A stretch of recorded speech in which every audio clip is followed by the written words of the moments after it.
So hello guys, நான் Dakshan. So நம்ம வந்துட்டு அனிமே மல்டிவர்ஸ் சேனல் எல்லாருக்கும் தெரிஞ்சிருக்கும். ஸோ நம்ம சேனலில் வந்துட்டு இது செகண்ட் ரிவ்யூ வீடியோ. ஃபஸ்ட்டு நம்ம வந்துட்டு ஒரு படத்துக்கு போட்டிருந்தோம், அதெல்லாம் படம் உங்களுக்கு தெரிஞ்சிருக்கும், கூலி.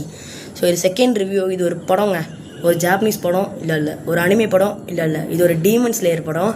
டீமன் ஸ்லேயரில் இதுக்கு முன்னாடி ஃபஸ்ட்டே ஒரு படம் வந்திருக்கு, அதுதான் முகேன் ட்ரெயின். ரென்கோக்கு எனக்கு பிடிச்ச ஒரு படம். Rengoku I am big fan of Rengoku. இது இன்ஃபினிட்டி கேஸ்டில். ஸோ இன்றைக்கி நம்ம டீமன் ஸ்லேயர் படமான இன்ஃபினிட்டி கேஸ்டலோட ரிவ்யூ தான் வீடியோவில் பார்க்க போகிறோம். ஸோ வாங்க வீடியோக்குள்ளே போகலாம். ஸோ ஃபஸ்ட்டே பார்த்தீங்கன்னா டீமன் ஸ்லேயர் இது ஒரு அனிமே வந்துட்டு one of the most famous anime. இந்த அனிமே ரிலீஸ் ஆகிற டைம்லலாம் பயங்கரமான ஹைப்பில் எல்லாம் செஞ்சுட்டு இருக்கானுங்க. டீமன் ஸ்லேயர் தான் பெஸ்ட் அனிமே பெஸ்ட் அனிமே இந்த வேர்ல்டு எல்லாமே சொல்லிட்டு இருந்தாங்க. அது மாதிரி தான் ரொம்ப நல்லா இருந்துச்சு. ஆனால் பெஸ்ட்டுன்னு சொல்ல முடியாது. Death Note, Attack on Titan, Full Metal ஆல்கெமிஸ்ட்லாம் இருக்குது. அது அளவுக்கு இருக்காது, நல்லா இருந்துச்சு, சூப்பராக இருக்கும். இன்ஃபினிட்டி கேஸ்டில் அவ்வளோதான். முகேன் ட்ரெயினுக்கெலாம் மூடுபடி ஜாஸ்தி. இது முகேன் ட்ரெயின் செம்மையாக இருக்கும், ஆனால் இது வேறு லெவலில் இருக்குது. வெறித்தனம், மாஸ்டர் பீஸ் நான் சொல்லலாம், அந்தளவுக்கு செம்மையாக இருந்துச்சு.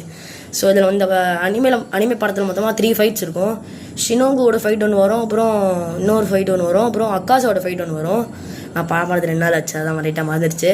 அக்காஸோட ஃபைட் தான் கிளைமேக்ஸ் ஃபைட்டுன்னு நினச்சேன். ஆனால் கிளைமேக்ஸில் அக்காஸோட அவனுடைய பாஸ்ட்டு அந்த இது நடந்த ட்ராஜிக்கான விஷயங்கள்லாம் நடக்கும். சூப்பராக இருந்துச்சு. மூசான் எப்படி அக்காசாவை பார்த்தான், அந்த விஷயங்கள்லாம் வந்துட்டு சூப்பராக இருந்துச்சு. அப்புறம் இது ஆக்சுவலி ஒரு என் கேம். அது வந்துட்டு ஒரு மெயினான விஷயம். டீமன் ஸ்லேயர் அனிமேல இருக்கக்கூடிய சீசன்ஸ்லாம் முடிஞ்சிருச்சு. இது ஒரு என் கேமாக தான் இந்த இது ரிலீஸ் ஆக போகுது படம். ஸோ அதனால் படம் வந்துட்டு பயங்கரமாக இருக்குங்க. நீங்கள் பாருங்கள், அனிமேஷனில் ஈஃபோர்டபுள் தான் இந்த அனிமையை ப்ரொடியூஸ் பண்ணியிருக்காங்க. இந்த மொத்த அனிமையும் படத்தும் கூட ஈஃபோர்டபுள் முகேன் ட்ரெயின்லேயே செஞ்சு விட்டாங்க. இதில் அவ்வளோதான் பிளாஸ்ட்டு அந்த மாதிரி இருந்தது. படத்தில் இன்ட்ரோ சாங்கெல்லாம் எதுவுமே இல்லை, இருந்துச்சு, ஓரளவுக்கு பரவாயில்ல தான். அது இன்ட்ரோ சாங்கை விட கீழே விழுவாங்க, அதெல்லாம் செம்மையாக இருந்துச்சு. ஸோ இதான் என்னோடய ரிவ்யூங்க. நான் இந்த அனிமே படத்துக்கு 10க்கு 9.5 தரேன். வெறும் 5 மார்க்ஸ் தான். 5 மார்க்ஸ் இல்லை, ஆமாம் 5 மார்க்ஸ் நினைக்கிறேன்.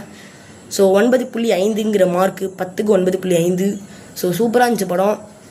கன்ஃபார்ம் மிஸ் பண்ணாமல் பாருங்கள். ஸோ தியேட்டர்ஸில் இருக்காது, இது மேலே எடுத்துட்டாங்க. ஏன்னா ஒரு நாள் வரதே பெரிய விஷயம், நம்ம ஊரில் ரிலீஸ் பண்ணுறதே பெரிய விஷயம். அது எப்படி ஓடும். ஸோ மறக்காமல் மிஸ் பண்ணாமல் இந்த படத்தை பாருங்கங்க, பயங்கரமாக இருக்கும்.